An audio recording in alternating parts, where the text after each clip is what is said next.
Cuando un francés va a elaborar una tabla de quesos, va a querer seguir una serie de principios. Por ejemplo, que por un lado el queso sea de la región, que el queso sea producido a partir de leche cruda, es decir, no pasteurizada, que sean quesos maduros y en lo posible que sean quesos fermier.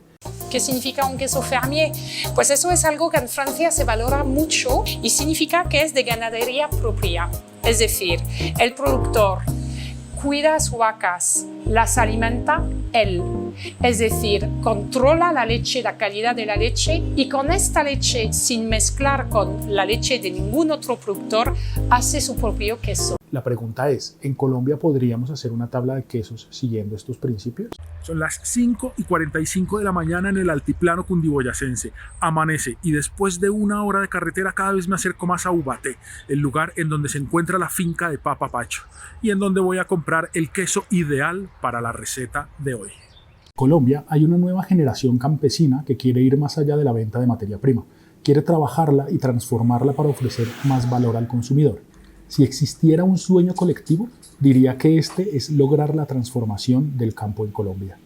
Hoy vamos a Ubaté, la capital lechera de Colombia, y nos recibirá André Barreto, un politólogo que dejó su trabajo en Francia para dedicarse a hacer queso, y nos va a contar sobre su finca familiar, Papa Pacho. Entonces, Papa Pacho es como una figura un poco tutelaria en nuestra familia. Es el tatarabuelo de mi abuelo, que tenía ya finca aquí en Ubaté a comienzos del siglo XIX, entonces es como una figura un poco romántica, lejana, gracias a quien pues todavía tenemos una pequeña finca acá, entonces un poco como en recuerdo a él que le pusimos ese nombre a la empresa. Cuando acabé entonces los estudios de ciencias políticas, que hice un par de pasantías y todo como para entre comillas acabar realmente el ciclo académico, trabajé un año en varias fincas en Francia y ahí el hecho de hablar con muchos campesinos, algunos tenían cierta edad, algunos eran más jóvenes, me permitió también como planear un poco el proceso. Entonces la idea primera, la base era tener una formación mínima antes de llegar, porque el tema de la fermentación láctea, trabajar con leche cruda es un tema muy sensible. Entonces para eso nos ayudó, por ejemplo, a hacer un año de pasantías en muchas fincas para aprender diferentes técnicas. Empezamos vendiendo 10 quesos frescos y ya nos sentíamos los reyes del mundo antes de tener como una receta de maduros pues que funcionara y que quedara rica y que tuviera algo del punto gustativo que decir, digamos.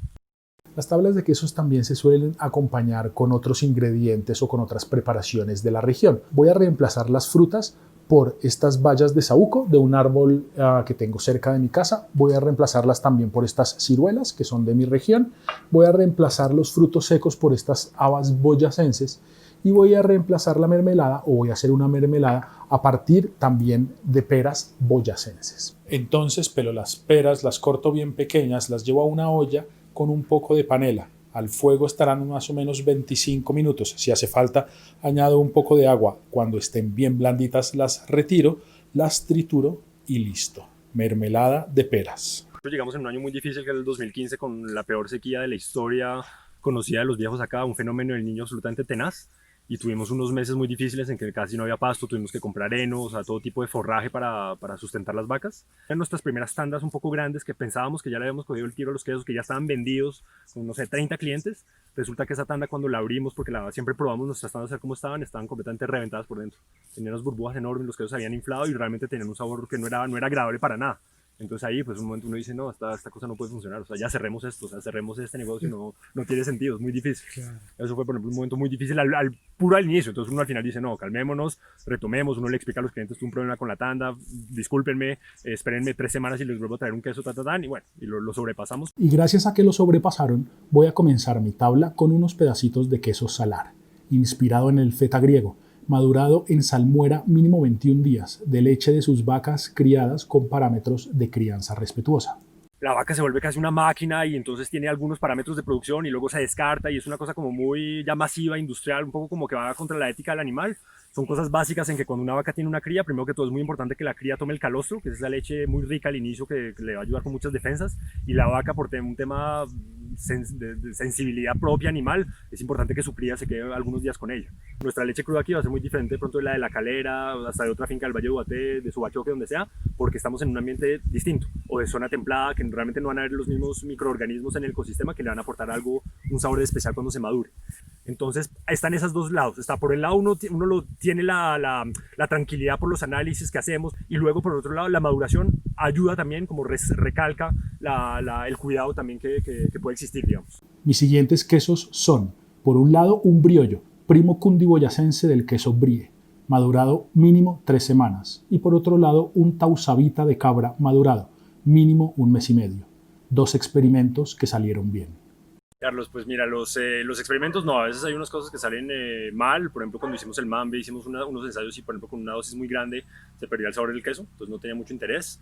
El halloumi lo mismo, a veces hemos tenido, porque es otro tipo de fermentación coagulando una proteína que es la albumina, que normalmente se logra coagular cuando subes mucho la temperatura, y luego hay un choque de acidez con limón o vinagre. Entonces también, todo eso ha sido como prueba de error, y entonces cada vez que es un producto se puede estimar que ha tenido como, no sé, unos 5 o 10 ensayos antes de que quede. Se unen a mi tabla el ojo de cabro, un queso de cabra madurado y semiseco, y otro tausavita de mes y medio, pero de vaca, representativos de la tierra de nuestra región y del cambio que está sucediendo.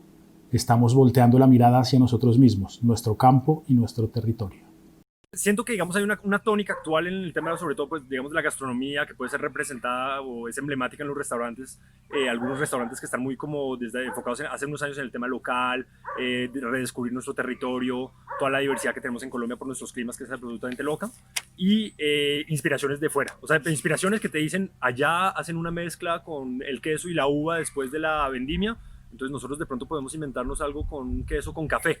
Y entonces luego hablas con un restaurante y te dice, carajo, está buenísima esa idea, mira, yo tengo tal materia prima. Entonces pienso en un ejemplo, por ejemplo, con Salvopatria, que nos dan cáscaras de café para hacer una rueda de tausavita que va a madurarse durante un buen tiempo en cáscara de café, y eso, el olor, el aroma, va a haber una infusión de ese aroma adentro de la rueda. Entonces es una mezcla. Pero digamos, nuestra idea principal es decir, hay asociaciones muy interesantes en los quesos con el terruño local. Entonces hay que hacer algo con nuestro territorio sin siempre pensar en el complejo de inferioridad de pronto de antes, que era siempre lo de fuera es bueno y lo nuestro es medio chimbo. El siguiente queso es un tambor de más de 6 meses de maduración. Siento que el negocio pues todavía es muy chiquito, ¿no? Tiene 3 años, todavía tenemos más recetas que inventar, nos gustaría tener un portafolio de quesos un poco más grande, aunque obviamente ya nos sentimos meritorios por los diferentes quesos que hacemos en una sola planta, digamos, pero nos gustaría, como pequeños sueños a corto plazo y largo plazo, sacar un queso azul de verdad campeón, o sea, un verdadero queso azul colombiano, genial, que también sea un queso muy azul de acá, no una imitación del Roquefort. Por lo general, las tablas de quesos en Francia suelen terminar con un queso fuerte, con un queso azul. Así que aquí dejo el espacio para el queso azul próximo de la finca Papá Pacho. Unos quesos que no conocíamos aquí en Colombia, es nuevo para nosotros, y pues ha sido un gusto hacerlos porque ha quedado novedad aquí en Colombia. Pues que deberían probarlos porque es algo diferente y son ricos. A pesar de decir que la gente escucha maduración, pues dice no, eso como que no, pero al probarlos son deliciosos. Esta es la demostración de que sí se puede hacer una tabla de quesos inspirados en los principios franceses, pero sin nada que envidiarle. Al final estuve prácticamente toda la mañana hablando con André sobre la forma de producción de sus quesos, sobre sus animales, sobre sus proyectos de futuro, sobre muchísimas cosas.